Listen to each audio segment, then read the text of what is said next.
Well, the luxury car tax, should it stay or should it go?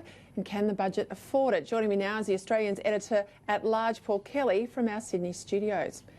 Well, Paul, it's been a bit of a debate today. Scott Morrison has not been on the record yet, but certainly the Treasurer has been out there. He's made it clear in his mind he's not for turning. I think the budget's not for turning. Where do you think they're going to go with this? And do you think there'll be ongoing pressure before we get to the 12th of May to take out the luxury car tax? Well, to answer your questions, Peter, I think this is a bad tax. In principle, it's a bad tax, as you said, introduced by the Howard government when protecting the car industry was a much stronger political priority, where of course it's no priority at all today, but the timing is all wrong. Josh Frydenberg has got a nightmare on his hands with collapsing revenue because of the coronavirus. And essentially what's happening here is that global growth will slow, Australian growth will slow, and Australian revenue is going to take a hit. The question is, how big will that hit be, and whether that hit will actually take the budget back into deficit, which means the government's commitment to get a surplus won't be delivered. So the Treasurer has got a very significant challenge on his hands. So I can understand him saying, therefore, there's no plan to eliminate this tax at the moment. Sure, the tax should be eliminated, but that's when the government is in a much clearer financial and fiscal position.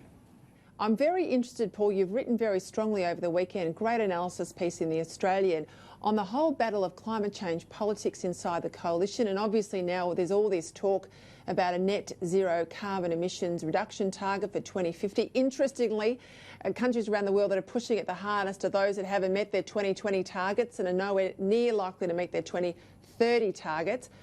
The Prime Minister wants now instead a technology target. How do you see all of this playing out, and the politics particularly after the bushfires, the politics of climate change? Well, I think Scott Morrison is facing a diabolical and epic challenge, and the whole country is. Essentially what's happening here is that Morrison faces a lot of global as well as domestic pressure to sign up to this net zero carbon by 2050. And the real threat here, as I see it, is financial power. Essentially, the threat is that finance and multinationals will be reluctant to invest in Australia if we don't sign up to the 2050 target. That's the signal being given, that's the warning being given to Morrison. Now, a lot of this debate about 2050 is simply being conducted in a fool's paradise. 2050 is a transformational commitment. The UN documents make this particularly clear. The Business Council of Australia, which is now committed to this target, says that we would need $22 billion worth of investment each year for the next 30 years to achieve this transformation. And as you would know, Peter, once we talk about transformations, that means very dangerous, high-risk politics. Now, if we go back to where Morrison is, if Morrison signed up to this, he would have to negate the climate change platform on which he won the election. He would threaten the coalition with the Nationals, because the Nationals, both factions in the Nationals, have made it clear they won't accept 2050. The Prime Minister has defined his own requirement. He says he won't do it unless there's a guarantee in relation to jobs, industry and prices. Now, the point I've made is there can be no such guarantee, because 2050 as a transformational policy means a whole lot of winners and a whole lot of losers. So I think the politics here for Morrison would be particularly dangerous.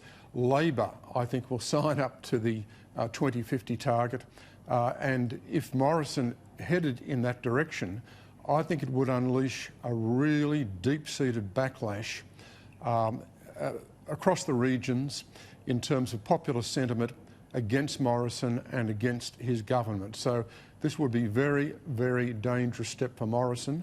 But on the other hand, of course, he runs the risk of financial retaliation against this country. Yeah, look, it is a very vexed problem, and just before we go, we'll have to leave it there because we've now run out of time with all the technical issues. But, you know, you talk about a $22 billion ask by the BCA for all these technological improvements, let's call them, between now and the 2050 deadline.